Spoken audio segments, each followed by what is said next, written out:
For those of you who are new to this exciting monthly event that we hold here at BASE, this is our opportunity to share with you. Maybe you are the individual looking at BASE, or maybe you've used it for some time and you're just wanting to know, how do other people utilize BASE? Well, now is your opportunity, or today is your opportunity, to hear from someone who was once in your shoes. As you would likely see here on the screen, our goal here is to share how people like Melisa, who you'll hear from today, are changing student lives through our platform. I thought I would begin with a wonderful quote that oftentimes we as a team rely on. It's really the emotion that we're trying to tap into with BASE. That's one of the uniquenesses or the differentiators of the platform. So allowing a student to vocalize their emotions or to type those out in a journalistic way, Dr. Yang would suggest that, well, this is a neurobiological benefit. So you'll hear more about what that means here in just a moment. But without further ado, I thought I would introduce you to Melisa Sandoval. Melisa comes to us from Westminster Public Schools in Colorado. Melisa, how are you? I'm doing well. Thanks so much for having me today. Excellent. Thank you so much for joining us. I know you and I know one another somewhat through our partnership with BASE and with Westminster, but there's a lot of people here that may not know you. So tell us a little bit about yourself and what your role is within Westminster. Sure. Thank you. I am currently the Director of Social and Emotional Learning and Student Agency, and this is my third year in the position. It was interesting, the year I started in this position was actually the year of the pandemic, so you can imagine that things didn't quite go according to plan, which I'm sure we'll talk about, the social emotional learning component aspects of the pandemic and the implications that we've experienced since then.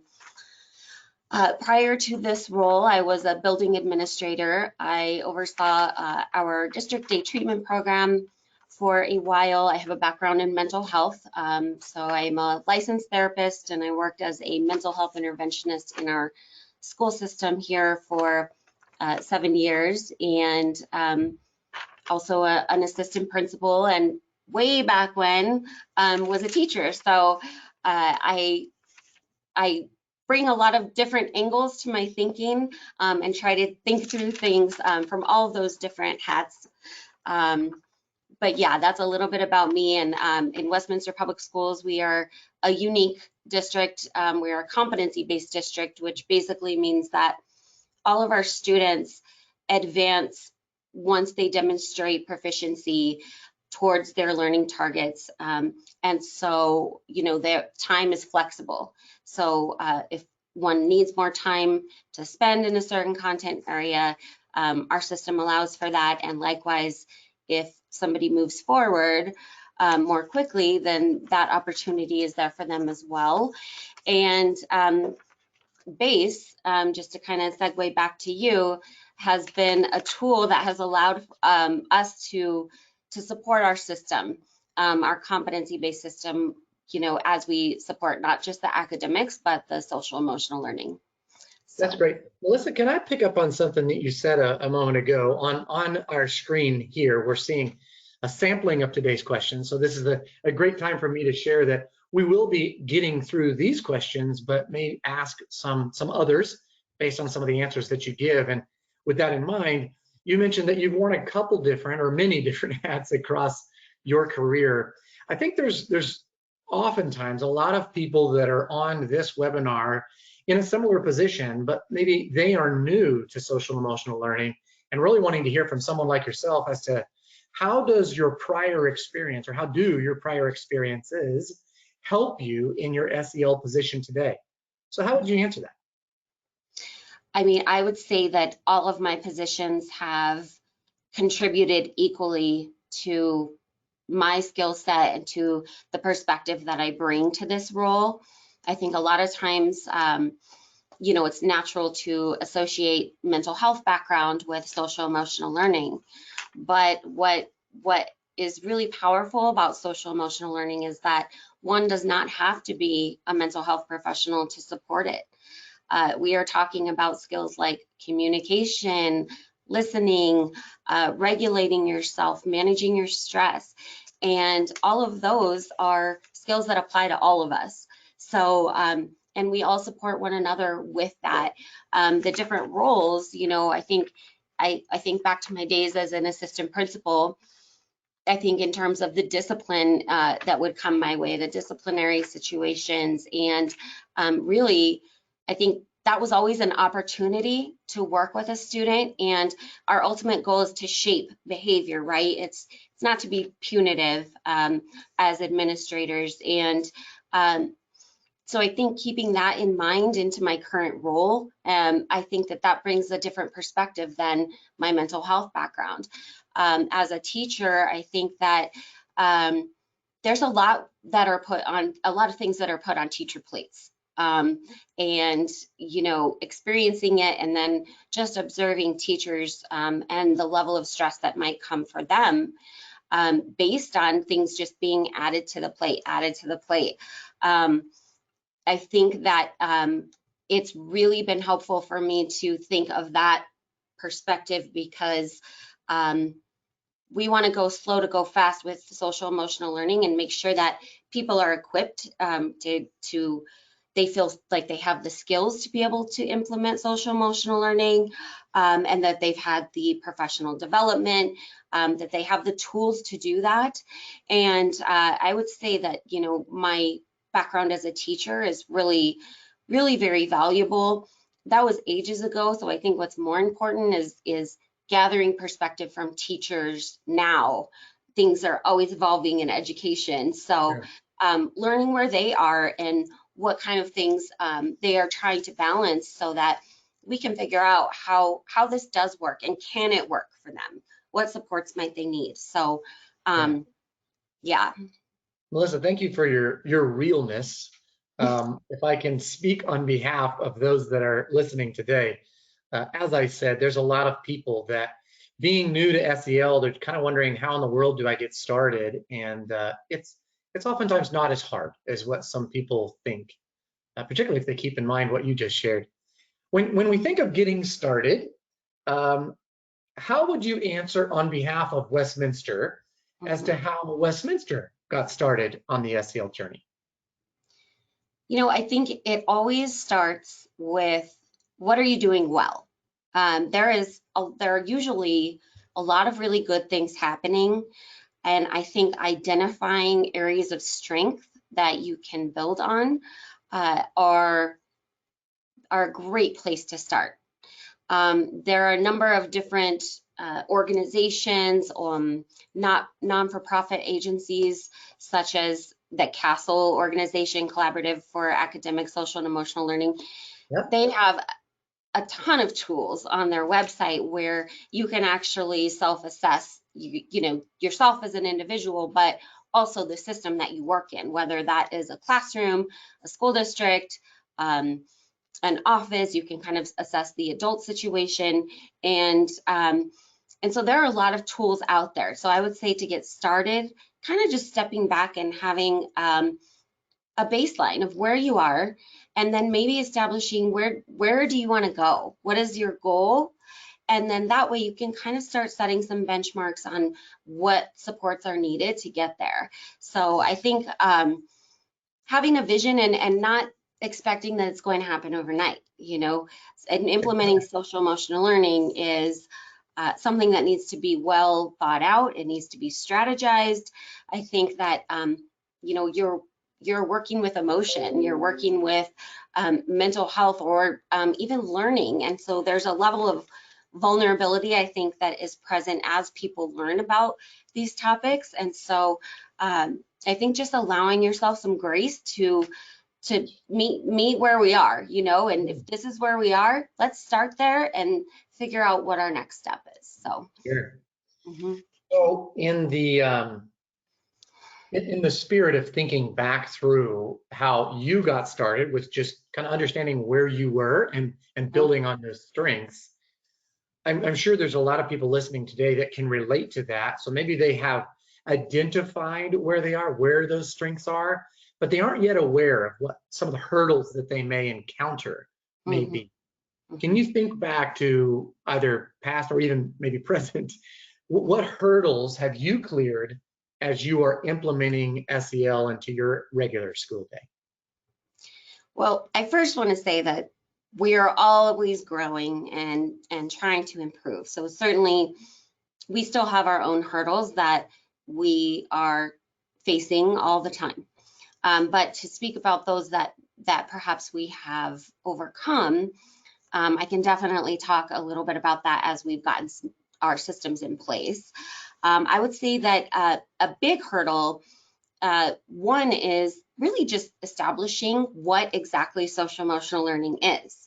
Because what I found was when I first came into this role, I did a series of interviews with principals, with teachers, with parents. And when you said the word social emotional learning 3 years ago, the words, it was much different than when you say it today. You know, I think today there's more of an understanding. When I came into this role, there was a perception that some people had that social emotional learning is another curriculum, right? If you just use this curriculum, that's social emotional learning. Or some people might have said social emotional learning is PBIS, and they would kind of equate it with that. Some thought it was mental health. You know, there were a lot of different definitions. So I think that to start, we really had to have a solid understanding of how we define social emotional learning. The second piece that was a challenge and continues to be a challenge in any area, not just social emotional learning, is that there are going to be different opinions about who should deliver social emotional learning support. How should that look? What are the components of the supports that you are providing? And so that's where I feel like this visual you just brought up, thank you for sharing that, might be beneficial to review. Before I get into that, did you have any thoughts about that, or did that answer your question about a couple of the hurdles that we've experienced? It does. If I can paraphrase what I hear you saying, it was maybe normalizing. Maybe normalizing is not the right word. Just common vocabulary. Mm-hmm. The hurdle Absolutely. was establishing a common vocabulary for what is social emotional learning. Mm-hmm. Is Mm-hmm. that fair to say? I would say that's a big piece of it. Yeah. So definitely common language was a big goal for us. So we did that by forming a group of people and established what we call our Sel Proficiency Scales. So it's a series of learning targets that progress from on a horizontal continuum. So kindergarten, first, second, third, all the way to 12th grade. And then also on a vertical continuum, which we use for other areas, which we use depth of knowledge for that. So we build knowledge. So what are the foundational skills that we would want to see in a kindergartner? What are the goals? What's the learning goal? And then what might be an example of someone who's going above and beyond with demonstrating these skills? So I think we had to back up and have those conversations as a team before we were able to be effective. So absolutely, that common language was really critical. And dispelling myths, you know, what SEL is and what it is not was a big conversation as well. It reminds me of what you said a moment ago. You need to go slow to go fast. So Right. you slowed down just long enough to establish that language so that you could, in fact, go fast. On the topic of going fast, I'm assuming what we're seeing here on our screen, you shared that this was created for what? How does this help in the way of implementing SEL within Westminster? So I think one of the conversations that popped up a lot was I heard from classroom teachers or people who were not mental health professionals was, whoa, this is not my area. I can't be implementing social emotional learning. I was not trained to do this. And, you know, I'm either going to need some support, or you did have people who felt very strongly an absolute no, I am not going to do that. I teach math and that is it, and I'm not going to integrate social emotional supports. And so this continuum, I think, was very helpful. If you take a look at it, so we call it the SEL mental health continuum. We use it for professional learning, but also to just sort of outline our model. At the left side of the continuum that says social emotional learning, it kind of starts with the big picture of this is how we start social emotional learning. It really starts with building a collaborative environment that is safe, not just physically safe, but psychologically safe, relationally safe, and that's trauma informed. So having a really strong climate where people feel that it's okay to be vulnerable, it's okay to show weakness because we grow from our weakness. We have a growth mindset. So I think having that culture and climate there, whether that's in the building or in the classroom or on a team, is really critical. And if that is not in place, the rest of the initiative is probably not going to be as successful. So, and that was where, when I said SEL is not just a curriculum, you know, it's not a matter of bringing in a curriculum and saying, you know, go through this lesson and read it. It's a matter of developing an authentic environment that is supportive and collaborative. So that's the first step. And so one thing that I think was an aha for a lot of people was, oh, well, that's social emotional learning. I'm already doing that. You know, I build relationships with my students, and I have the first 6 weeks of school where we go through routines and we talk about expectations. And so when I say identify what you're doing, a lot of that, it might already be in place. So moving into the next one where we look at adult SEL, that's another sort of foundational piece where if we don't have a common language that we're using with each other, if we don't have a solid understanding of what social emotional learning is and is not, it's not going to, we're not going to be very successful with our students. And part of adult SEL is also walking the walk, as we like to say. So, you know, building our own skills, and we do that very regularly as a district leadership team. In our buildings, we have professional learning that's devoted specifically to that, where we can get to know each other and we can build relationships. So I think that that's another foundational piece. And then once those two pieces are in place, then you can kind of start with integrating instruction based on the student needs. You know, it's not start with this lesson and just go through all 10 lessons. It's really taking a step back and thinking about, what does my class need? What skills are they struggling with that I might be able to help with?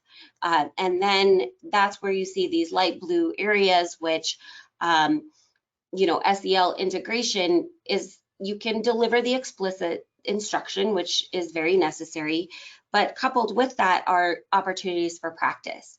So something as simple as, some of you may have heard of Kagan structures. That's a cooperative learning tool. Something like that, you're actually practicing social emotional learning skills. So again, I kind of go back to, what are you already doing? At that you're allowing students to apply these skills. Once you get into the darker blue area, this is where we do want mental health to support. So we are not asking for anyone to support with counseling or you know, trauma-based mental health support, even small groups. You know, we are wanting you to figure out on this continuum where you are, and wherever you are is fine, and wherever you are is okay. Let's figure out where that is and what you're doing well. And so, you know, there are some people who, you know, are like, yeah, I'm just at this first visual where I'm building a positive climate in my classroom. Can I, you know, have some tools to do that? Can I have some conversation or PLC or communities of practice that help me develop in that way? If you look below, you'll see we believe that everyone are therapeutic helpers. So you don't have to be a therapist. You can be a classroom teacher, a principal, a parent, a bus driver, a custodian. if you have an interaction with someone, it really can make or break someone's day, and you don't realize the impact that you have on someone with every interaction that you have. And so we encourage people to think of themselves as therapeutic helpers in that regard, whereas actual therapists or people who bring that expertise are sort of on that other side of the continuum.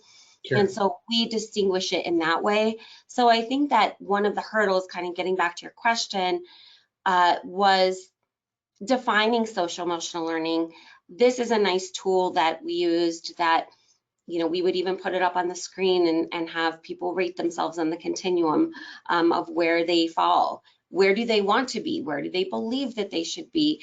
And so really thinking about what are we doing to listen to our staff and to people who need support based on what they're telling us. So it was a nice tool for facilitating conversation.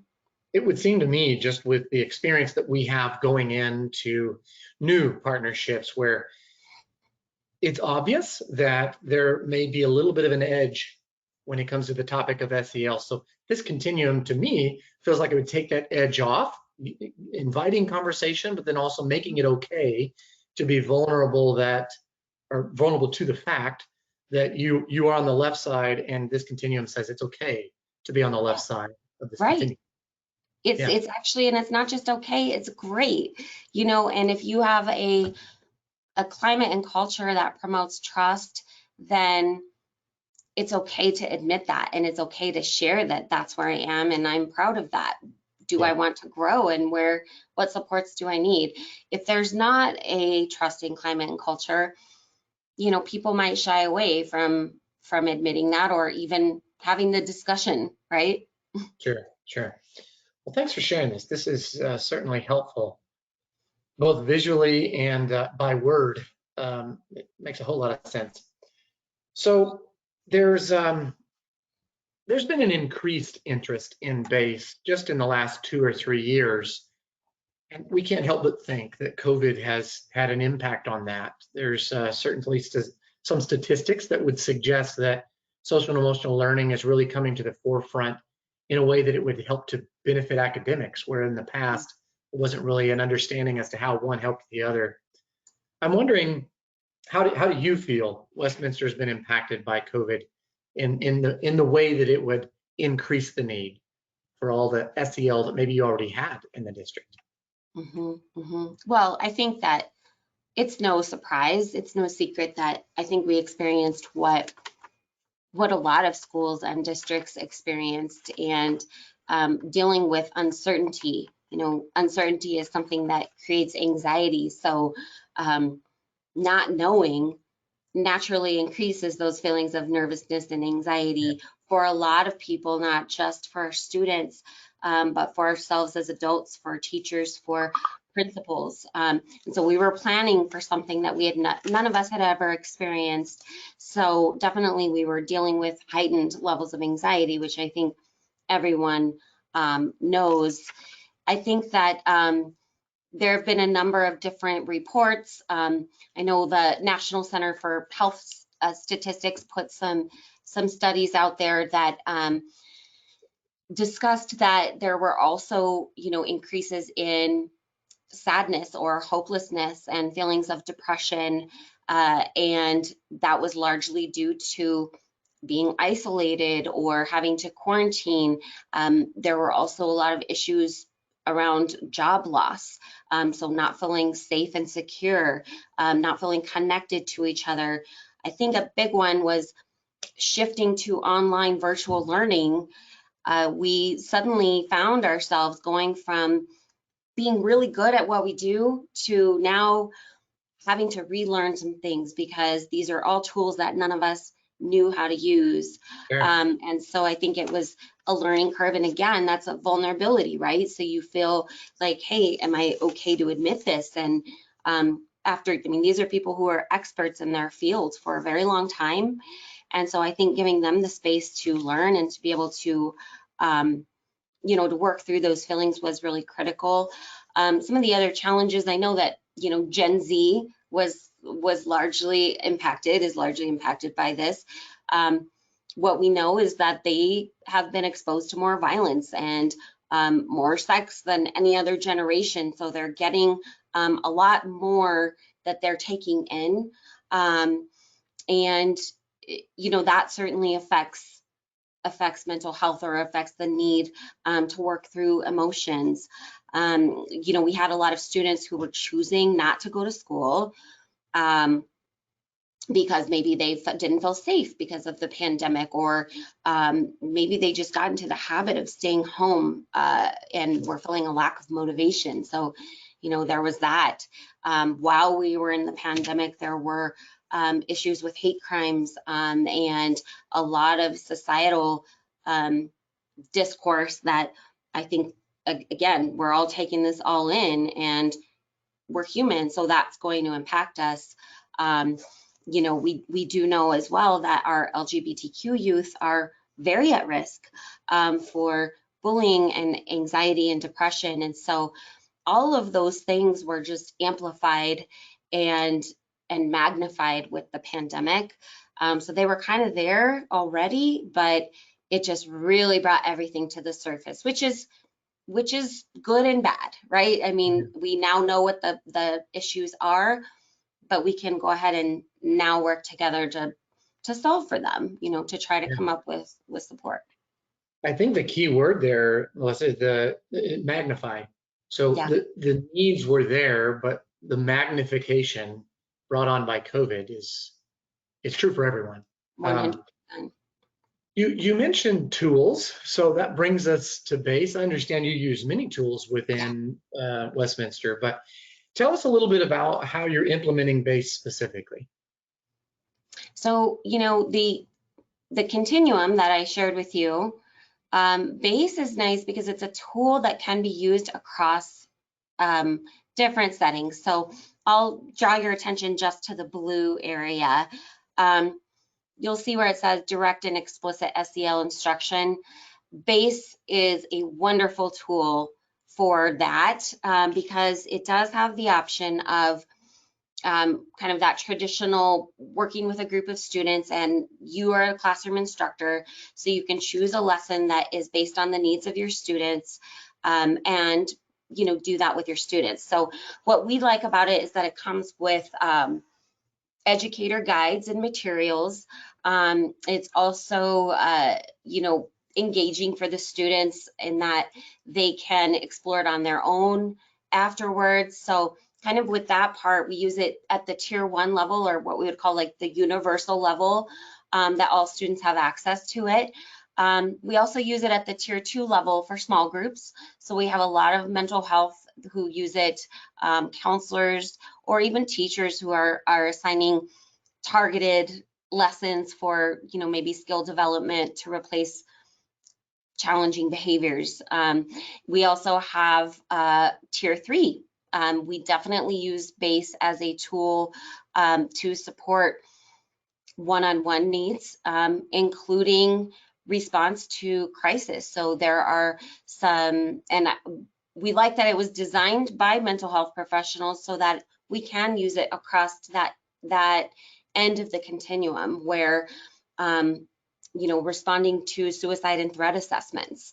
It gives some good tools and reflection to help guide work with students. And, the last thing I'll say about BASE is that teenagers, there are going to be, or kids in general, adults, there are people who prefer to think about their feelings and think about things before they're forced to talk about them. And to be able to have that time to process internally for those types of individuals, or people that's their preferred way of expressing themselves, they need to have time to think. I think BASE is a great tool for that. It can also be used as a conversational tool where, for on the opposite side, people who want to talk through things, there's some really good prompts and things like that. So it's a flexible tool. I mentioned that we are a competency-based system, and that requires flexible tools. So we did select BASE because it was, it's one of several tools that we use, because I don't believe that there is one system out there that's the answer. There's so many different teaching styles and kids respond to different things, but it is a very valuable tool, one that we use very regularly. So so that's kind of an overview. We have administrators who use it as a restorative discipline on occasion. So we do have it used in that capacity. And, you know, that's kind of a general overview of how we use it. Sure, sure. I may have been a little hasty on my my clicking over here. I know one of the things that you shared with me in advance of today was the visual here of Maslow's hierarchy of needs. So how do you use this as you are implementing BASE? What's the tie or the correlation between your use of and this self-care grid? So I would say, you know, I think this was something that was relevant when you asked about the pandemic and asked about how things have shifted. It's certainly Maslow's hierarchy of needs is relevant anytime we're talking about any of these topics. Yeah. But basically, what we found was that there was a loss of hope, which kind of led to a loss of motivation for a lot of people. So we wanted to kind of reframe our thinking and look at situations in terms of challenges as well as opportunities. So if we kind of break it down, this was a tool that helped us explore our own response to the pandemic based on Maslow's hierarchy of needs. And then also to think about what our students might be experiencing based on this very simple tool. So kind of starting at the bottom, the physiological needs. So the very, very basic food, shelter, that was something that was challenged for a lot of people because there was a job loss, there were layoffs, and people were not, you know, were not employed and didn't have access to the resources they needed. So the point was we wanted to meet our families there. They are not going to be able to, you know, work on these other things that are on the higher end of the needs, the hierarchy of needs, if we don't help them with some resources there. So I think backing up and thinking about what would someone need, you know, kind of moving up physical and emotional safety. So putting our policies in place and helping students through the effects of the pandemic and feeling, you know, talking through that, giving them the space to do that. Love and belonging was a huge one. So that's in the middle area. So for students and teachers, I mean, people miss their students and students miss their friends, and we didn't have that connection. So that certainly was a need. And if that was a need that someone was demonstrating, whereas someone else may have been having safety needs, we need to meet them where they are. So we don't want to do like a one size fits all. The esteem area in the green, that was something that I think I mentioned with the teachers, with, you know, all of us, you know, and I'll include myself in that. We had to learn how to use Zoom in a new way. We had to learn how to, you know, navigate systems that we were not used to using on a daily basis. And that kind of affects someone's, you know, sense of accomplishment in their job. Like, oh, okay, well, I'm not so good at this part. So meeting some people there. And, you know, certainly we want self-actualization for, that's the top area, but, and that would be sort of equivalent to academic growth and learning. But with all of these other things that were happening for everyone, you know, pushing for that without building these other pieces was kind of a futile effort because, you know, you didn't build a foundation. So I won't go into the whole tool, but certainly we can, you know, provide the link, which I linked in here. But along the top, you'll see students, families, educators, and leaders, because we were all impacted in a different way with all of these areas. And so just a way of sort of reflecting and thinking about what supports. And then you can use tools like BASE to say, okay, this student is really struggling with how to regulate themselves when they're experiencing these feelings of loss or not seeing their friends. So maybe we would find a module for that. So, you know, that's kind of giving you some context of this tool, but it can be used for anything outside of the pandemic, you know. Sure. Yeah. I am seeing a theme here, though, Melissa. You were using this as a way to kind of return back to where are we and let's build on that. But then there was also that common language. I think this visual helped to establish the common language, and without that, you probably weren't going to see the growth that you have. Yeah, exactly. I mean, this is a great example, and that's something that we really value. We also really value continuous improvement, authentically, really looking at yourself and thinking about, okay, where are we going, and is this where we want to be going? So yeah, I think you're right on target with that. Yeah. Melissa, you've been extremely helpful today. I keep putting myself in the mind of the person that's new to SEL, or even really just new to SEL and investigating base. I think um, your here's how I started and here's where we've come, I think is helpful. It gives some people hope. I'd love to end with this question here, in addition to everything that you shared, to give people hope of maybe what they could anticipate should they ever establish a partnership with BASE, or frankly, any SEL platform. Obviously, we're a little bit partial, but what are some of the outcomes that either BASE specific or just in general you would like to brag about, those that you are solving for, thinking in the future? You know, I think, I don't know, I think that's probably a two-part answer. As far as things we want to brag about, you know, we have a long way to go, just like anyone else. We don't have all the answers, but we are very proud of where we've become, where we've gone. We've used a lot of that common language to establish adult systems for adult SEL. So we have some pretty deliberate practices around that. We now are becoming more comfortable as a system. People who, you know, maybe were a little bit resistant at first, are realizing that, hey, I can have a role in this. And I think what happens with that is people start to feel more significant and more empowered, that they can actually make an impact. Because I think, you know, particularly these last few years, you feel a little bit helpless and you feel like you can't do anything. So I think that a celebration has been observing some of the impact. We do gather perceptual data from our students and from our teachers.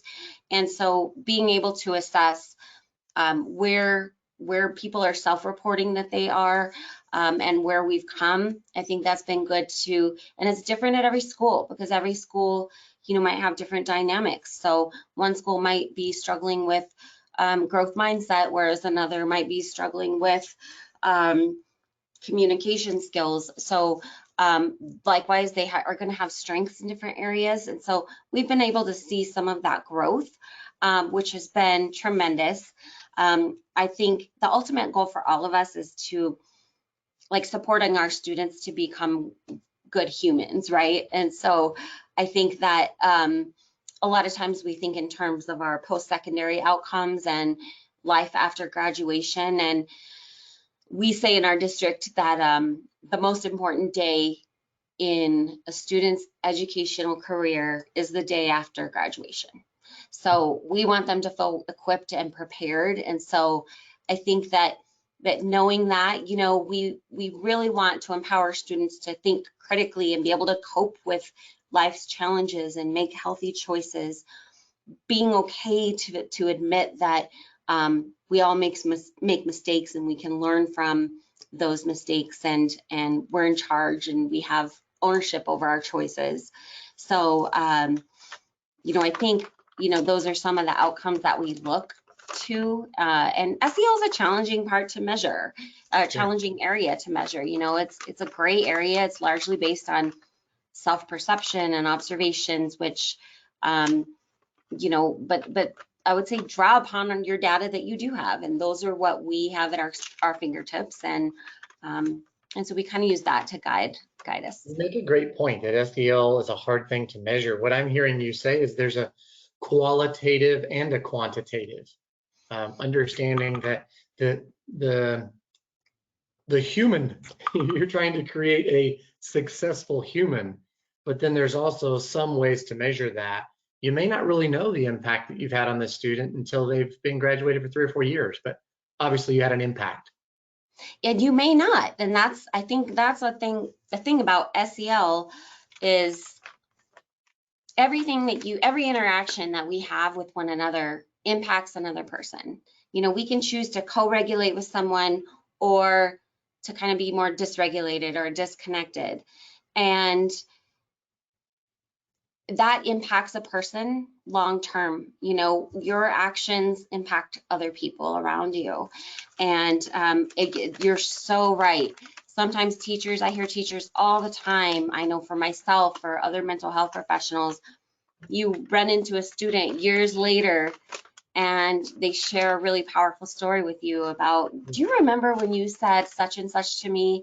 And you're kind of going, no, but I'm really glad I did. And, you know, and you don't realize like everything you say impacts another person. So, yeah, I think that's a really good point. Well, Melisa, thanks again for your time. As I said at the beginning, there's a lot of people that are joining us today. They're snooping around on what is BASE and hoping to get more information about it. What I've appreciated about your conversation is this has been just as much about social emotional learning as it has been BASE, which frankly, that's great for us. We are in this for students. If we can help you by providing you, the person listening today, with some hope for focusing on social emotional learning, however it may be that you do so, I feel like today was a success. So Melisa, thank you for your story, hugely helpful. For those of you interested in learning more about BASE, you can check us out at base.education, click the book a demo button, and one of our team members will be happy to help you. With that said, again, Melisa, thank you so much for your time. Hugely helpful, and I wish you the best. Thank you. I wish you the best as well.